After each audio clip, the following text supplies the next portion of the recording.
একটা গল্প শুনেছিলাম, পাক হানাদার বাহিনী যখন বাংলাদেশে অ্যাটাক করতো, পাক হানাদার বাহিনী জিজ্ঞেস করতো মুসলিম না অমুসলিম চেক করার জন্য, বলতো কালেমা বল, কালেমা বাতাও। তো যারা কালেমা বলতে পারতো পাকিস্তানি বাহিনী নাকি ওদেরকে ছেড়ে দিত, শুনেছি। তো একজনকে এক বাঙালিরে পেয়ে তার মাথার মধ্যে বন্দুকর নল ধরে বলতেছে কালেমা বল সালে, কালেমা বাতা, কালেমা বল। তো ভয়ের চোটে এই দোয়া পড়া শুরু করছে। ও পড়তেছে লা ইলাহা ইল্লা আনতা সুবহানাকা ইন্নী কুনতু মিনাজ জালিমিন। পাকিস্তানি বলে সালে ইয়ে তো মুসিবত কা কালেমা হে। বাঙালি কয় হাম তো ভি মুসিবত মে হ্যাঁ। পাকিস্তানি বলে বেটা কোন দোয়া বললি, এটা তো মুসিবতের কালেমা। কয় আমিও তো মুসিবতে আছি, আমার মাথার মধ্যে বন্দুক ধরে তুমি আমার কালেমা জিজ্ঞেস করো, এখন কোনটা কালিমা আর কোনটা কি? তো আমার হুশ আছে নাকি?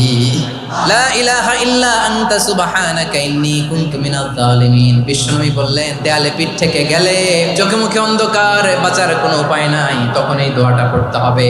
এই দোয়া পড়ে আল্লাহর কাছে ফরিয়াদ করলে বিপদ মুক্ত করবেন কে?